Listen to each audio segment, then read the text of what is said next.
Welcome to the ExecMBA podcast. I'm your host, Brett Twitty, and you're listening to a new episode.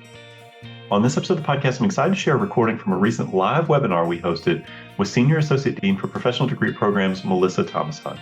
As you'll learn from the conversation, Melissa is coming over from the full-time MBA side to work with our working professional students here at the Darden School of Business. And we took this opportunity to talk with her about her background, what led her to Darden, what she enjoys about teaching through the case method, what's exciting to her about her new role, and so much more. I think you're really going to enjoy this conversation. And as always, if this conversation is helpful for you, please like this episode and subscribe to the ExecMBA podcast so you never miss an update. And remember, you can always check the episode description for links to Darden blogs, social channels, and more. And now, without further ado, here is my conversation with Melissa Thomas Hunt. So Melissa, thank you so much for being here and for doing this. Brett, thank you so much for having me here. All right, well, let's start. We always start with the first question, very easy softball question. Who are you? Tell us more about you and your background. That's the softball question. It's very, very complex after multiple decades. I'll start by saying I think the most foundational things about my start are I'm the child of two educators who very much believed in helping those who otherwise might not have had opportunities to learn and develop themselves to do so. And so I can remember sometimes going to both my mother and my father's workplace and seeing the way that my mother helped students who were struggling with math, and my father led an educational opportunity program for the state university. But their commitment to helping others to do better, helping them to strive and to learn was really foundational. And so I think I'm the product of educators. And even though I didn't know that I was going to be on this path, I think in some ways it was destiny. I think I'm someone who learned to always want to make places better. To give all that I could and to leave them in better hands than when I arrived there, and to see the good in people and to help them see it in themselves and to be their best. I'm a chemical engineering major, which happened a long time ago. I then went to work for IBM as a marketing rep, a sales rep, and that led me to understanding more about the people side of business. Group dynamics, negotiations, stakeholder management. And I was absolutely fascinated by those things. And I decided that I wanted to study them more systematically and be able to do research and teach about them. And so I went off to grad school, got a PhD, and started on the track of being an assistant professor and faculty member at a number of places before I arrived at Darden. All right. Well, let's get into your story, your Darden story a little bit more. What brought you to Darden, and then I guess maybe also what brought you back to Darden. That's maybe another question too. Two very related but different stories. The course that I've taught the most of is negotiations, and I received outreach from one of the senior associate deans at Darden. Indicating that a very, very esteemed negotiations professor was starting to step back and that they were looking for someone to step into those huge shoes, and would I be interested? And so that began the conversation. I gave talks, I visited classrooms, and had many conversations with colleagues. And the thing that I was struck by, I walked into a negotiations classroom, which tends to be very dynamic in general. But the start of the classroom wasn't about the exercise or reflections on it. The faculty member said, and it was Sherwood Fry, said, so tell me about the technical reading. Tell me about the articles. And every hand in the room went up. And I had been at phenomenal institutions, but it was clear to me that this was an environment in which students wanted to show up. They wanted to be their best. They wanted to digest as much of the material to help them wrestle to be better managers and leaders. And that impressed upon me so much that I thought, this is a place that I want to be part of. The other thing was, at other places that I had been with wonderful faculty colleagues, I would see them after leaving their classroom, and we'd say, how did class go? And they would say, it's over, right? And they loved the students and but there was this sigh of relief. And while I was at Darden, I heard people saying to one another, how was your class? And individuals would stop in their tracks and they would say, well, I had a set of questions I was going to ask, but then these other questions emerged, and the individuals in the classroom started talking to one another, and we went in a direction that I didn't necessarily anticipate, and it was this rich and robust conversation. And I was just amazed by the level of investment in our pedagogical student-centered experience. And I thought, that's incredible, where the faculty members are not just lecturing, they're not just leading the class, they're certainly a resource, but they're conductors facilitating the conversation. And that was pretty extraordinary. And it took a little while for me to get to the faculty, but I made it. And then I did step away for reasons of professional development and opportunity. I hadn't, at one point I had an opportunity to go to corporate and to work at Airbnb at a really dynamic time. And I learned a lot about the tech industry, and I learned a lot about leadership and management broadly in the tech industry. And one of the things that I realized was that we needed more great managers and leaders. There were lots at Airbnb, there were lots in tech, but we needed a place that systematically knew how to develop them. And I thought to myself, I know a place where we do that really well. And fortunately, Dean Beardsley had checked in on me every 6 months or so. I'll tell a quick anecdote. So my family was in San Francisco. We were moving back. I flew with my youngest child. I landed in Charlottesville. I was going to be working remotely for Airbnb. I turned on my phone in the Charlottesville airport, having landed, and the first text message was from Scott Beardsley. And he said, "How are you doing?" And I said, "I landed in Charlottesville. I'm moving back to work remotely." And he said, "Let's talk." And we did. Yeah, I didn't know that. I've got to come to these webinars to learn things myself. So, well, that's great. We're thrilled that you're here. For folks who've been following the Darden School for a little while, perhaps they know that your prior role was Senior Associate Dean for the full-time residential program. And so Yeah. tell us just a little bit more about that role and what you enjoyed about working with the residential students at Darden. So there are many things. I think that I will identify the fact that there is an energy and a passion when you have that many students in one place, at a place that they want to be, in a highly connected, committed community where faculty members are engaged and want to see students both inside the classroom, but also outside the classroom, where you have staff who are really committed to the success of students in their holistic sense, their personal lives, and are willing to coach and walk with them, that there's just an energy. It's also a really unique time in the residential students' lives. They've typically been out in the work world for a number of years, and they've determined that it's time they want to come back, and they want to gain more business knowledge, but also they want to expand their network for the future.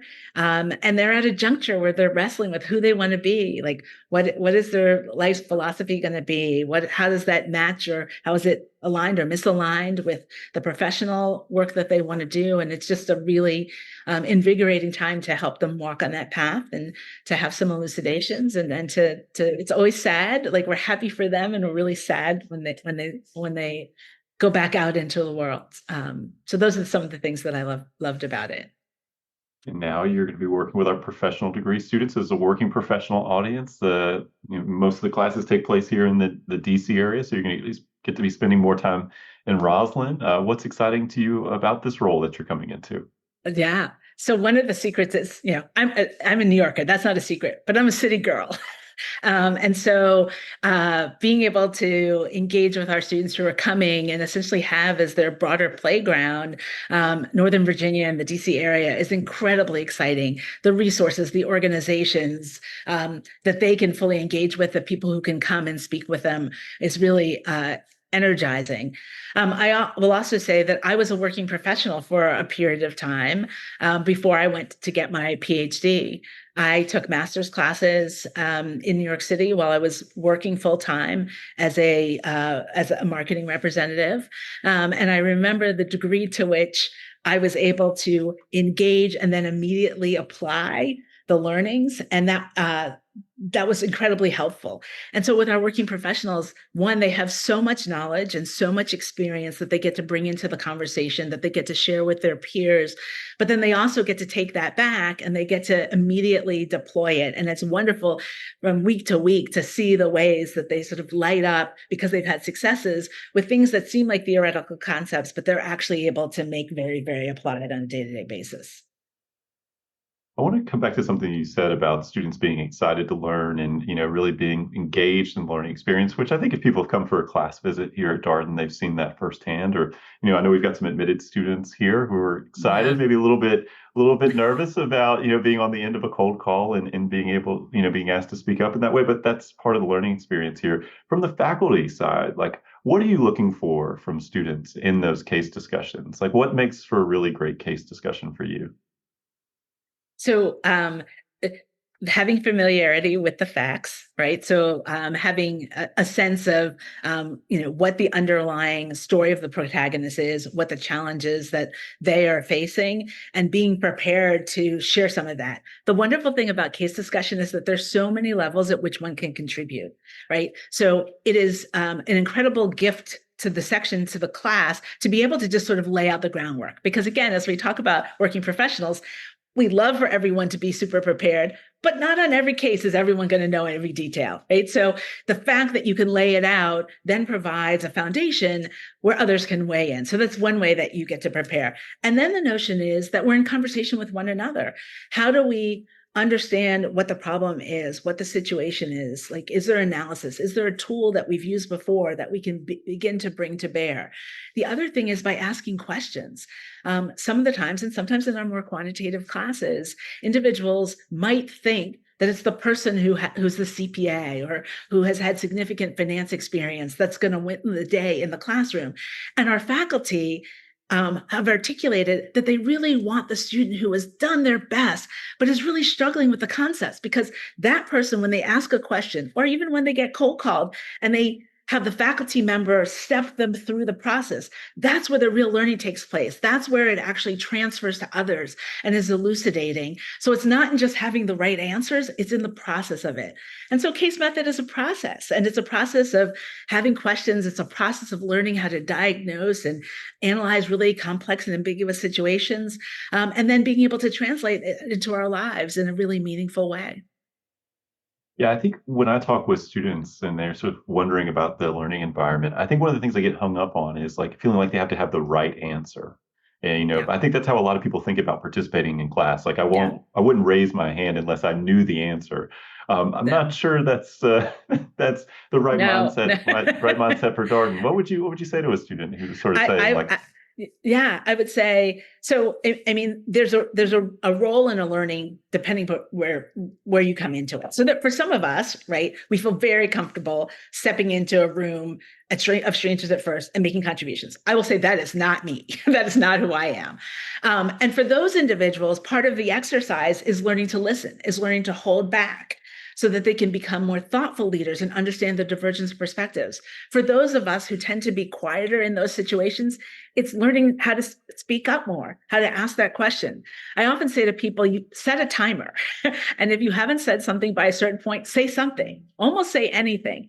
Because the more you do it, the more you build the muscle and it becomes more familiar. And the reality is there's so many opportunities to have that conversation that if you have one answer that sort of misses the mark, someone else had that answer and you've helped them out. The faculty member is going to appreciate that you've jumped into the conversation. And so there's just so much learning, but we need your voices because it's, every contribution is a valuable contribution. the other thing I've heard pretty consistently from, I've heard this from a number of our executive MBA students, is that the faculty really do hold the students to account on making a decision. You can't just say there's like 4 or 5 options and, well, you could do any of these options. Like you'll really get pushed on like, what's the decision that should be made here and why? And the big value of the case method is that you're having the opportunity to practice making decisions over and over again, and socializing, your That decisions with other people. That's absolutely true. And, there are many, many instances in which, I would say to someone, I would say, well, Brett, those are four really viable, potentially viable directions. What are you going to do? And they're like, well, you could. I'm like, no, no, Brett, what decision are you making today? Like who are you going to promote? What words are you going to use to give counsel or feedback? And they'll say, well, you could. No, no, no. What are you actually going to say? And we tend to hold, individuals' feet to the fire because what we want is for them to be absolutely prepared when they encounter the situation in their real world environment. And what we know about our graduates is, and you might think this is a little bit biased, but I've taught at many places. Our graduates are absolutely more prepared than others because they have had to distill ambiguous information. They've had to give voice to it, and they've had to act in the classroom. And they get really good at it because we do it over and over again across a wide range of classes. Yeah, you're going to read hundreds of cases here at Darden. You're going to have an opportunity to Yeah. practice these skills over and over again. I want to, sort of go in a different direction now and just talk about your interest in leadership. How did you land on? You're a member of the leadership and organizational behavior faculty here at Darden. What is it that's really captured your interest about leadership?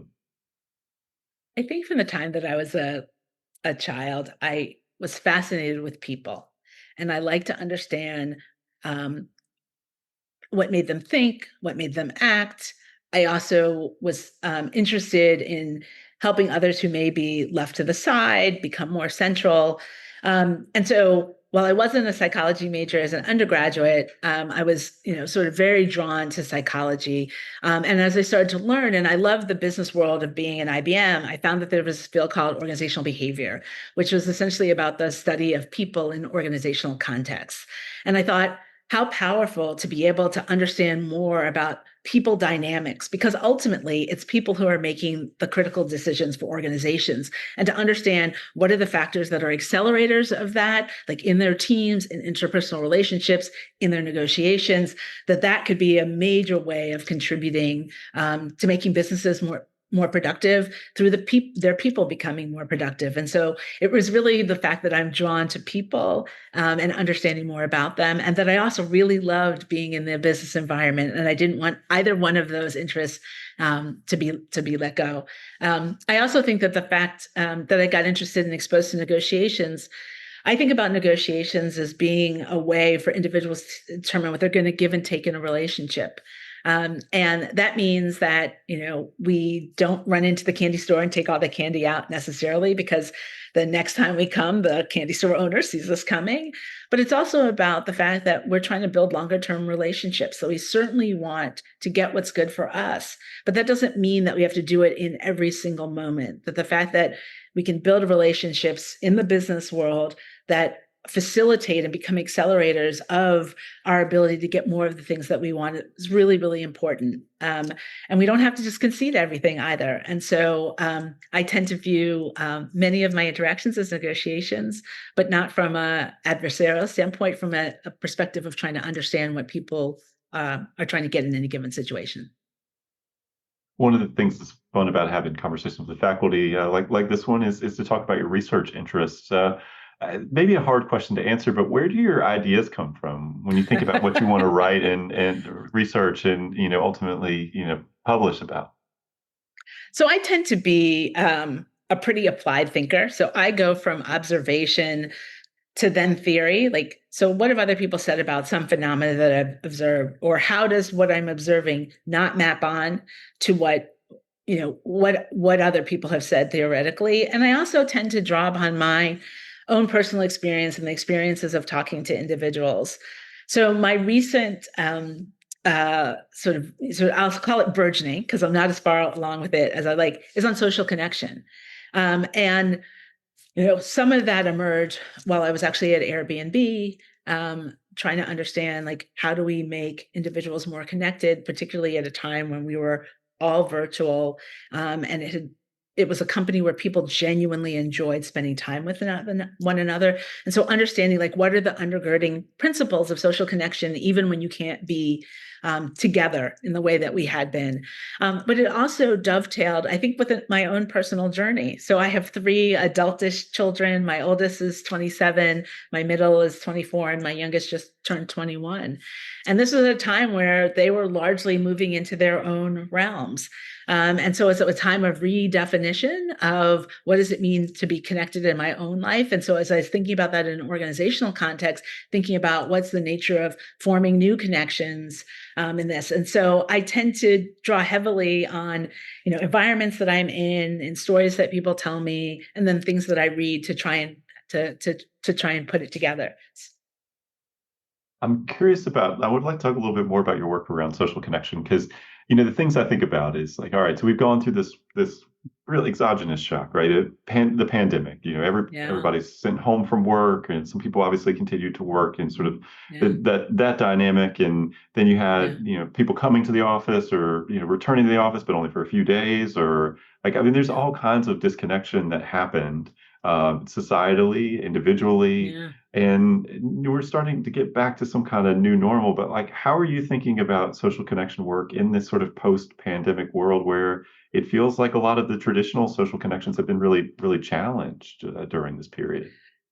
Yeah, I think we have, I don't want to say generations, but we have swaths of individuals at critical junctures where they would have been particularly social, whether it was in middle school or in high school or in their college years, where the social fabric didn't exist in the way that it had before. So we actually are in a situation where many of us haven't learned like the norms around social connection. Like, how do you make friends? How do you make acquaintances?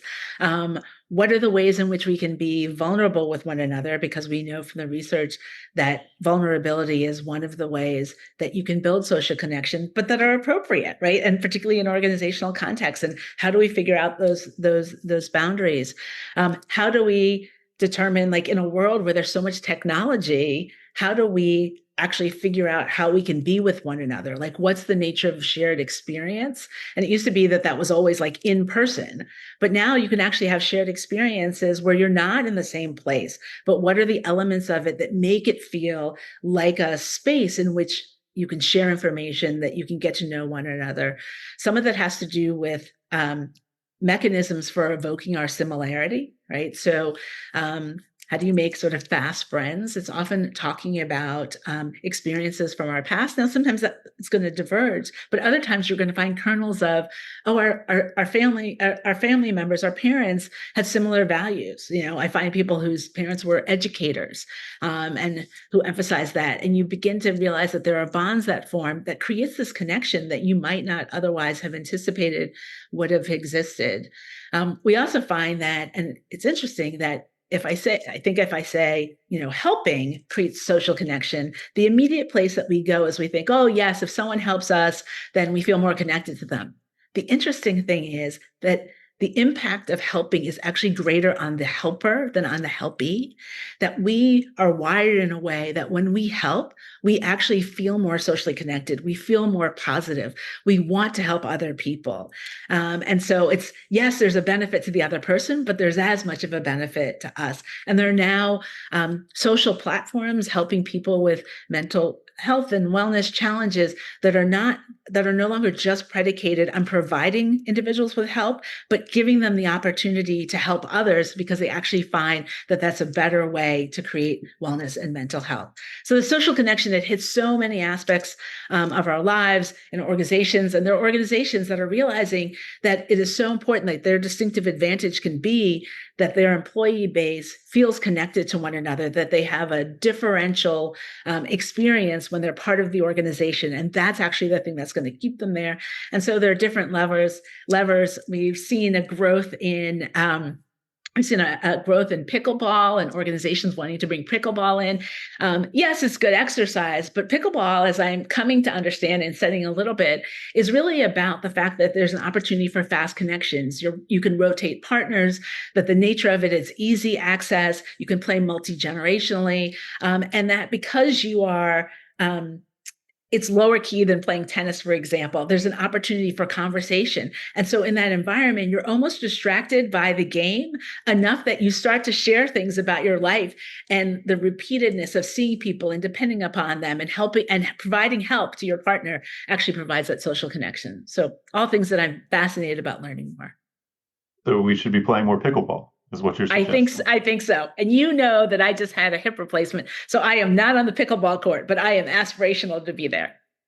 Well, we've had a number of Darden students start up pickleball related ventures. Yes, And we yes. actually have a current executive MBA student and part-time MBA student who developed their own pickleball related app. So maybe they're reading, what you're putting out there, maybe. Um, so I'm curious, when you think about this sort of social connection, I'm thinking about our incoming executive MBA students, incoming part-time MBA students, incoming full-time MBA students, all going to be in a new environment. Maybe they've met some people along the way as they've kind of gotten ready for the start of school. What would you encourage people who are embarking on a new experience, like starting an MBA program, to think about when it comes to building social connection? Yeah. I would say be open. Be open that the generative, deep relationship that you're going to form is with someone that you wouldn't have anticipated. Be curious. Um, uh, we like to talk about assuming positive intent in our environment, but I think it really goes beyond that to when someone says something, ask them more about it. Probe, how did you come to think about that? If there are opportunities to grab a bite to eat or to engage in a game that you've never played before, take those opportunities, and also be willing to share some of yourself. We know that when we share a little bit of ourselves, that people tend to reciprocate, and that's when we start to feel like we belong in a place, that we're known, that we're part of the larger community. When I talk to second years who are graduating, and I say, like, what's the thing that you wish that you had done? Or second years of those who are getting ready to graduate, if there are part-time MBAs, they say, I wish I had spent even more time with my peers, that they're really extraordinary people, and I feel like I'm running out of time to get to know them. So I would say, as much as our education is wonderful, our people are even more extraordinary, and so find the time to get to know them and to let them get to know you. I want to talk a little bit about cases, kind of picking up on our previous conversation about case method and learning through discussions. Are there any cases you're working on now that you would want to talk about with this group? I have a couple of cases that I'm working on. One is with the protagonist, Julie Ann Cromit, who was a VP at Disney for a number of years, and who had the innovative idea of how do you bring a broader array of individuals into roles as directors and producers, and was actually the person who pushed forward Disney's Launchpad, which was very successful. The focus of the particular case, which I'm writing with Allison Elias, colleague of mine in the communication area, is this notion of how do you sell an idea, right? How do you get someone to pay attention to it when at the inception you may be the only person who thinks it has traction? And so super excited about it because we think it has immediate applicability to individuals at all levels in terms of when they have an idea that they want to take forward to the boss, their manager, to a peer, what are the ways that they can be more successful in doing so? So that's one of the cases that we're working on. I've also had the opportunity to look at a university that was leading edge in the way that it handled COVID and the systems that it put in place to detect the emergence of COVID across its population, and how that idea came to fruition. And sometimes it's the quieter but more systematic voices and expertise, and how leaders have to recognize who actually knows things, even when perhaps they don't necessarily have the moniker, the label, the title. And so it's a story of a pretty extraordinary leader listening to others and making a profound difference because they were willing to identify expertise and experience, and really leverage that. How do these cases come together? Do you know about the protagonist? Does the protagonist come to you? Like how do these relationships get started? They come in a variety of ways. So sometimes it may be that you actually just read a business press article and you decide that's really fascinating. I've been thinking about something and you sort of pursue that.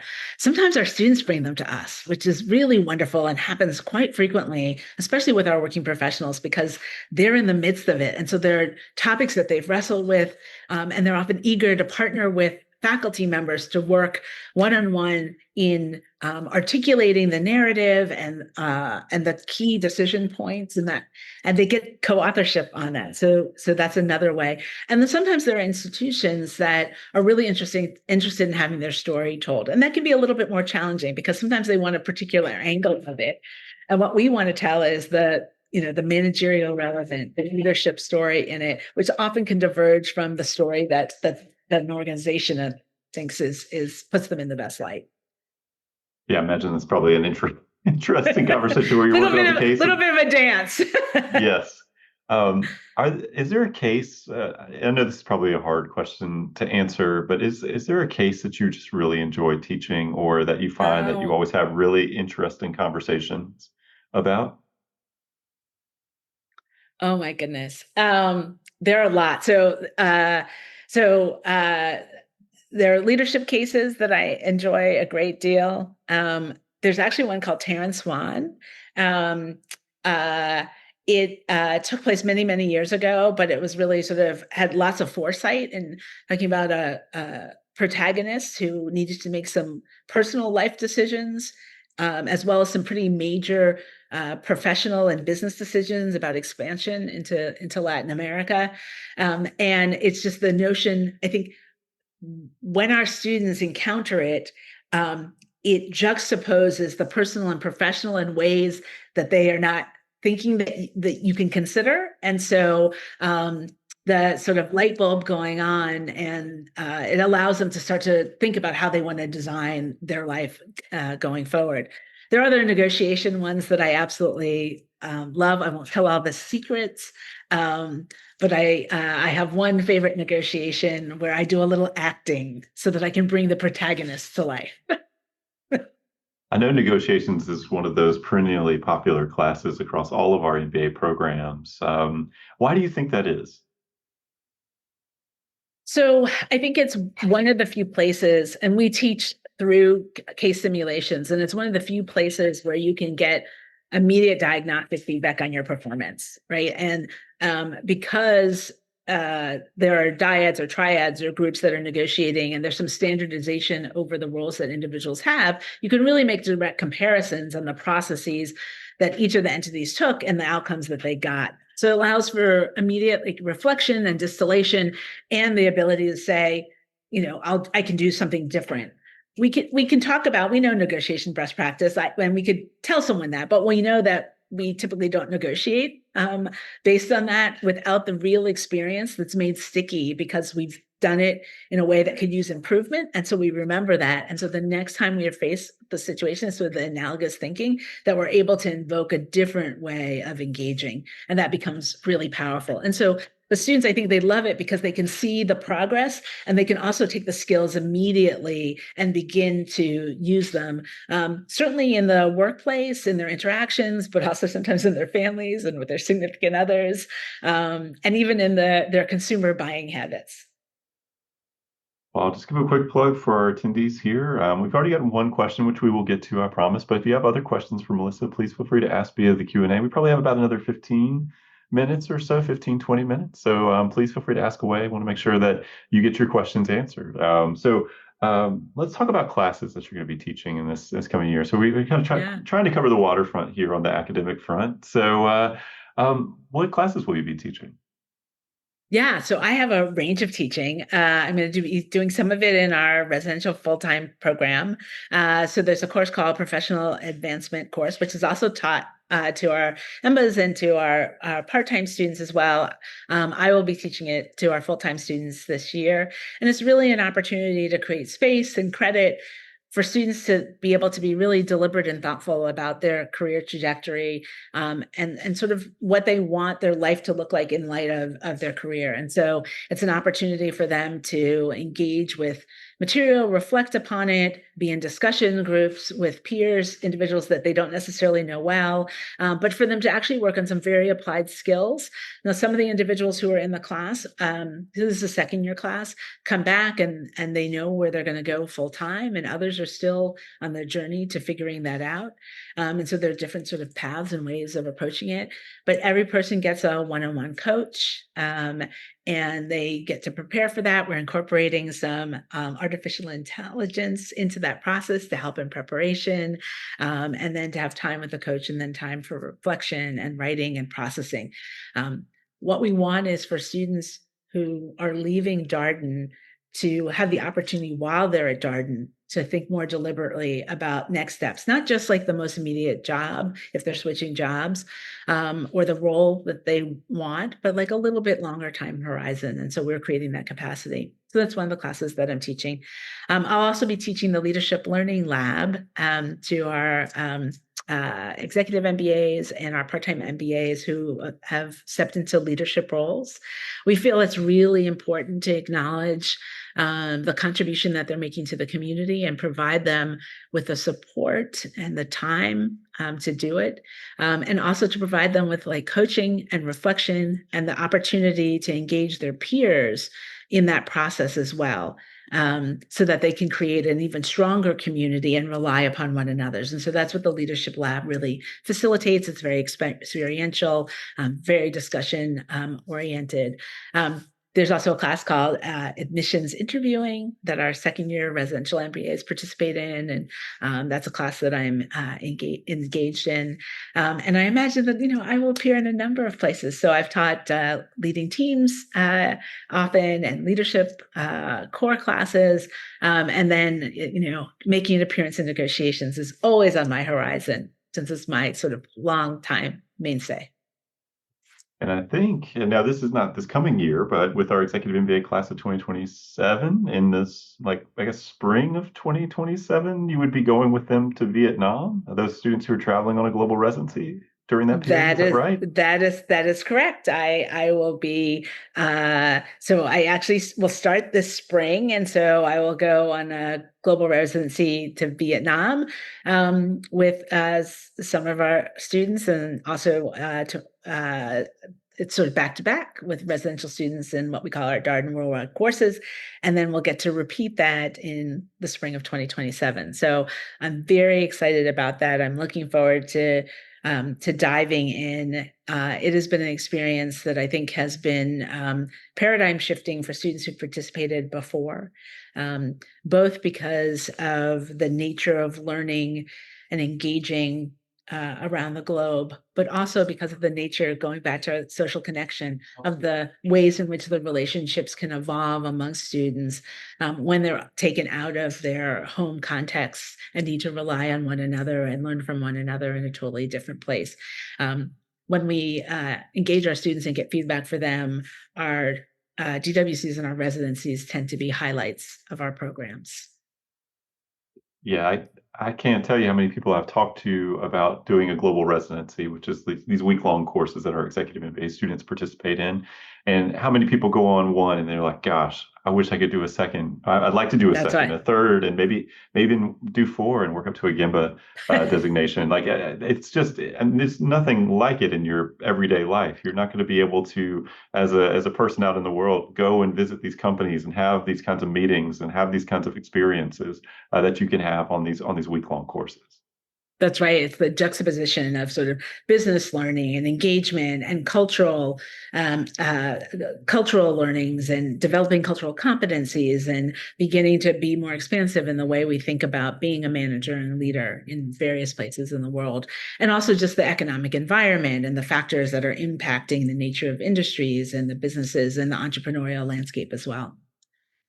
And I'll mention, for our full-time MBA and part-time MBA students, they have an opportunity to participate in a global elective. Interestingly enough, our part-time MBA students, for their global elective, they can join executive MBA students traveling on a global residency. And for the part-time MBA students, that's in the fall of their second year. Executive MBA students, interestingly enough, are the only students at Darden who are required to participate in a global course as part of their program. We have two formats within the Executive MBA program. We have what's called an EMBA format and a GEMBA format. The GEMBA is Global Executive MBA format. EMBA students are required to do 1 week-long global residency, but can add additional global residencies. And GEMBA students are required to do 4. Although, Melissa, I will tell you, every time I say are required to do 4, it's like weird to say you're required to go, That's right. somewhere in the world and have an incredible experience with like 25 or 30 of your classmates. We're sorry for this requirement that you have to do. Like it's a funny word to use. But it is a funny word. It is a requirement. And staff and faculty are equally excited to go and participate, one, to engage in the learning, but also to really spend that quality time with students and get to know them in different contexts. All right, so we're starting to get a few questions here in the Q&A. And so one interesting question here is like, okay, people are going to be really busy preparing for class, but are there podcasts or any newspapers or magazines that you recommend that folks who are entering an MBA program be worth their time and attention? So what I would say, yes, but what I would really say is that, particularly as you are starting, that you attend to the material that we've put in front of you, that it is designed based upon the feedback from past classes. We really want you to be parsimonious with your time once you start classes, and you're just going to be fully engaged. And so what I would say is, if there are podcasts, if there are themes that you enjoy, partake of them now. You don't have to feel like you're going to load up. We're going to give you everything that you need. We have a class called Business Fundamentals. So for those of you who feel like you might need more language, we will be providing you with that opportunity. So I would say, really, what you should do is take a deep breath to make sure that you are avail yourself of physical engagement, and so that you're just raring to go. There are wonderful podcasts out there, but I don't think that there are any that you need to focus upon now. As you go through your classes, your faculty members will point out ones that are supplementary to the material that you're covering. Yeah, I think that's a good point. I think as people enter a working professionals program, just recognizing like getting used to being back in school, figuring out how this fits into your life. That is a process, and it's going to take a little while to figure that out. People who do these kinds of programs hold themselves to a very high standard, right? They are high achieving people. They are used to sort of accomplishing a lot and taking on a lot. I think you have to give yourself some grace as you do this and recognize there's going to be some trial and error. Like you're going to go through maybe a couple quarters of semester and you're going to try some things. It may work, it may not, but there will be some adaptation and some adjustment. And every quarter kind of brings its own unique set of challenges, not in a negative way, but like you're going to get new classes and life will happen and work will happen. And so how do you make all this work together? Like, I think you'll get better at that as you go through the program, but giving yourself the space to kind of really kind of focus on school in that first semester, maybe first 6 months of the program, based on our experience with students. I would say, Melissa, that's a good time just to kind of just focus on school. So we have another question here. It's kind of picking up maybe on what you're talking about with PAC. What about a student who comes into an MBA program really excited about being in an MBA program, thinks they want to climb within their existing industry, but also is like really open to all these opportunities and is in an MBA program to explore? How does a student balance those things in your opinion? This kind of like, I think I want to do this, but I'm also really excited by, what the opportunity that this program is going to create for me in my life. I would say you've come to the right place. We have an amazing career team, and the career team knows that while many individuals may come in and they know exactly the path that they think they want to be on, that can change. That as we've seen individuals who come in and as they get exposure to concepts with which they were not familiar, and industries that they didn't know about, and roles, they may want to pivot. And our career team is very supportive of that. They sort of walk the journey, and there are many opportunities to allow you to reflect on it. And so certainly if you know what that path is, articulate it and you'll get that support. But if you're curious, if you have questions about other things, go see those speakers, tell the individuals on the career team that that there's a little bit of a twinkle that you want to explore more, and they will help guide you so that you can get more resources and understand more about it. Yeah, I've had many conversations on the podcast with both full-time MBA as well as executive MBA, part-time MBA students, and they say, it's good to have a goal, but maybe hold it loosely, right? Yeah, To recognize that like things can change. You may take some class you never even knew anything about it. Next thing you know, you're really interested in that particular topic. So that's it's right. good to be focused, but also open if you can keep these two things in your mind at the same time. Um, Interesting question here about as you were in industry and obviously you worked with MBA candidates. You think about folks out in industry. Are there particular skills and attributes when you think about successful leaders and as managers that MBA students should be thinking about cultivating as they look to make that transition? Yeah. So I will say that so many of the individuals who become Darden students are Darden students know that their business acumen is going to be improved. We have phenomenal courses and faculty, and we talked a little bit about how case method facilitates it. The thing that we really need to spend some time practicing is on how do we invest in our teams? How do we be really good managers? How do we be really good leaders? And sometimes we can lose sight of that because we're so focused upon sort of the more technical, the more business oriented details. The reality of it is that those individuals who are coming to Darden, you're going to be in managerial and leadership roles, whether it's in your own company or in others. And so the question is really about how do you learn to get the best out of other people? Right? How do you develop them? How do you invest in them? How do you develop trust so that when you're giving them developmental feedback, that they take it at face value, that they hear it from the standpoint of you're investing in them and not as a criticism. And so I always say that, the leadership courses and many, many of our courses across areas have leadership components to it that allow you to practice, that allow you to observe and weigh in on case protagonists, but that's going to be the place you're going to get the other skills. That's going to be the place where you really want to hone and focus so that you can deploy that, whether it's in real time or at the conclusion of your program.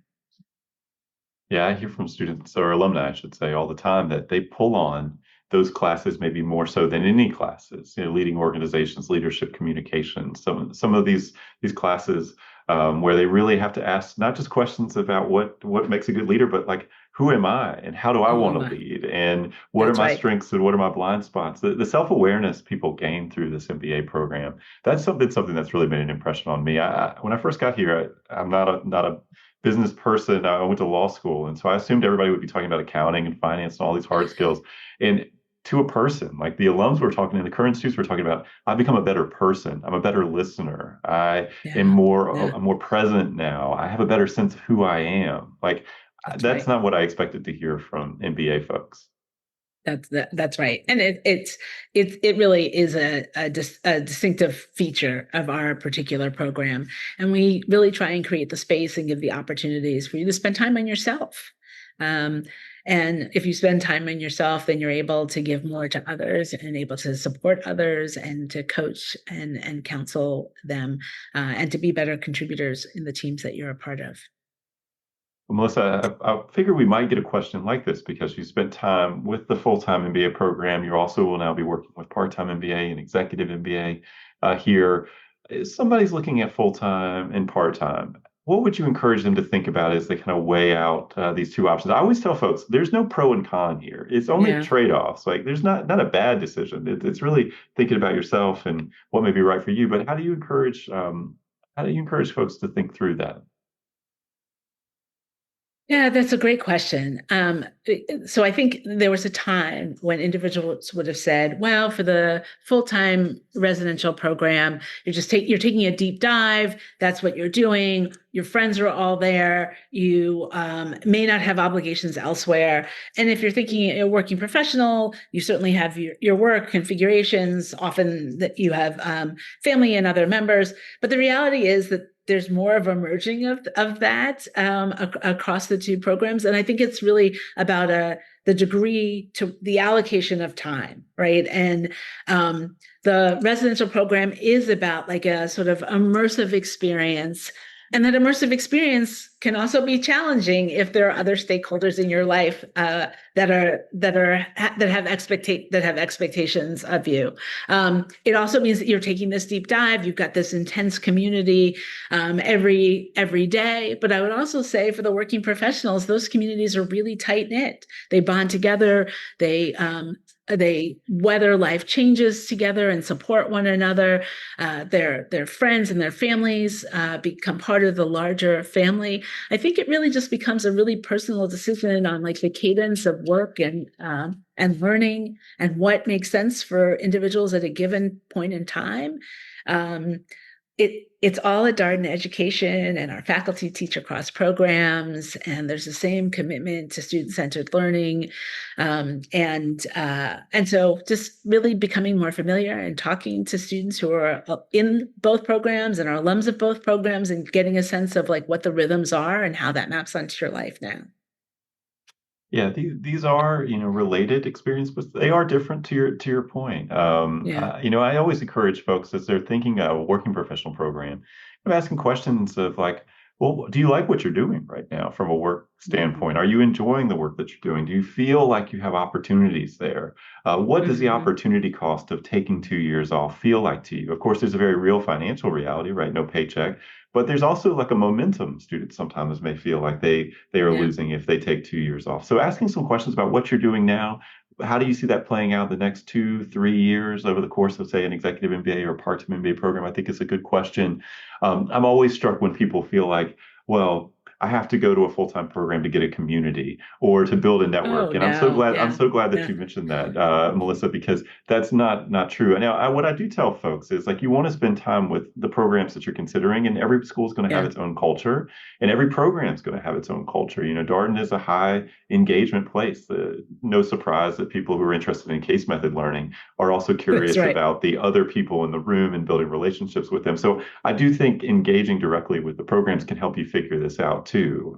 So I appreciated your point there. We've got a question here, maybe a little bit of a nuance here. So case method, you're teaching through sort of Socratic, through a Socratic approach, right? You're asking questions, drawing out the conversation. How Socratic is a Darden classroom, and in the way that that's understood? Like, how do you think about like pure Socratic method versus what's actually happening in the case method? That's an excellent question. So we like to say that it is pure Socratic method, that the faculty member is just facilitating the conversation and is pulling out of students the contributions that are going to be made. The reality is that we have very talented and knowledgeable faculty members who are in the classroom. And so while we tend not to weigh directly in with our expertise, the very nature of the questions that we ask actually begin to elucidate what we know and help guide students as they're formulating and reformulating how they think about it. So what I would say is it is a pretty Socratic classroom. So often, a student will ask a faculty member, so what do you think about that? And they'll turn to someone else and say, what do you think, or how would you respond? Right. So there is a lot of helping students to become the learners and the question askers and to talk directly to one another. And with that, our faculty members, they have office hours and they are willing to answer and want to answer questions and engage. So it's not as though you're left without an answer, but really we're building that muscle for us to all become better question answers and to know how to find the answers within the context and the array of the really experienced and smart individuals with whom we're learning. Yeah, this conversation with Rich Evans in one of our office hours conversations, and he said in the best version of his classes, he is not even really in the conversation. It's students talking to each other. Maybe he's even stepped back, like, and they are really just having a dialogue. I thought that was very, very interesting because going to law school, you get the Socratic method, and it is very different, at least than how I've experienced it, sitting in Yeah. hardened classrooms. So, and Yes. I've very much Yeah. appreciated the Darden approach, which feels a lot warmer, a lot more inviting, getting people into the conversation. The faculty are Yeah. very aware of who's in the room and their backgrounds and experiences. And of course, if you come for a class visit, you can see this firsthand. So, Yes. um, So we like to make it look completely organic, but faculty members spend a lot of time getting to know who's in the classroom. And so they may ask a question of an individual, and that's not a random ask. It's because they know they have a richness to their background that the class would benefit from. well, Melissa, just a couple more questions for you. So, we talked a Okay. lot about your professional life here, but what do you like doing in your free time? Oh, goodness. I have rediscovered my love of puzzles. I think it's because I'm inherently a problem solver. And so that feels like I'm solving problems, but it also allows me to engage with my family members in particular. My youngest child is also a puzzle solver. And so when he's home, we tend to be on this rotation of doing a little bit together. And then he takes the late night shift and I'm up early in the morning. And it just feels like we're building something together. So I really love doing that. It keeps my mind fresh and it also is a form of stress relief. From a physical activity standpoint, the thing that I love to do is to water jog and to do that in the ocean when I can. There's a level of serenity, tranquility, that just physical exercise that I find calming, energizing, and so I like to do that as much as I possibly can. I very much like spending time with my family, with my spouse, and also with my three adult children that I mentioned. When I'm with them, they tend to make fun of me endlessly, but that's actually a high point and a joy because it says that they know me really well and that we've managed to co-create largely through COVID when we were all together, an experience and a relationship as adults with one another. So those are some things, and I love to try. I love to travel. Well, Melissa, sometimes when we have these conversations with faculty, people may be wondering about sort of next steps or books that you might recommend, something that you would encourage them that maybe put on their bookshelf as if they're curious about some of the things we talked about, or just something that's been meaningful to you in your professional journey. Are there any Yeah. books, three books that you might recommend for folks? Oh, so there's one that I will say that I've consumed and I've consumed multiple times, and I think was very meaningful to me when we were sort of in the depth of COVID, and that's the Person You Mean to Be by Dolly Chuck, who's a professor at NYU Stern School. I love The Person That You Mean to Be because it really meets you where you are, and it talks about how we're goodish, that we all like to think of ourselves as being good people, but if we think of ourselves as being goodish and on a journey, then it acknowledges that we make mistakes, and when you make a mistake, you pick yourself up, and as much of the importance of it is how you pick yourself up. And it's less about the mistake that you made and move forward. And it also talks about like we're in conversation or dialogue with others. And when we want them to understand our perspective, that we need to think about who the audience is. And we're going to diverge in opinion with others, but there's typically a middle section of individuals who are really there to gather information and to learn, and how we engage them, how we respect them, how we're civil to them, plays a huge role in their willingness to listen to us, and also in our ability to learn from them. So The Person You Mean to Be, sort of it sees us for who we are in our humanity and invites us to be on a journey to being better. So I would highly recommend that. And then there are books that I either am carrying around that I would like to read more of. One of those is actually written by a friend of mine. It's called Great Expectations by Vincent Cunningham. It's sort of a coming of age story of a young man who is working in a political campaign, but it's really about life and challenge and triumph, and it's just, I think many people can see themselves in that particular book. And then if I have a third, I was contemplating, like, what is it that I used to read? And it's interesting that I like to learn about people and circumstances that I perceive as being very different from my own. It gives me a sense of perspective and maybe when I encounter situations, it allows me to step back and say, I don't understand all of this. And when I was in high school, this is sort of taking us way, way back because it's been a while. I liked to read Theodore Dreiser and the books that he wrote about individuals who found themselves in difficult circumstances, often alone, the decisions that they made and how they moved through the world. In many respects, it's very different from the very supportive environment in which I was raised. But it reminds me of humanity and the grace that we need to afford, not only to ourselves but to other people. All right, three very different recommendations. I appreciate that, Melissa. Well, one last question for you.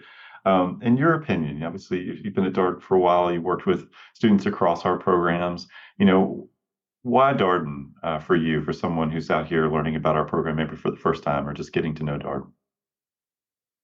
The wonderful thing about Darden is that there's a vibrant community, but it's a community of individuals who are all very different from one another. And there's the opportunity to be part of that, to feel connected, to feel supported, but also to pursue your individual interests, to bring that to bear in the community for others to learn from you, to learn like in a manner in which you get to make contributions, you get to learn from others.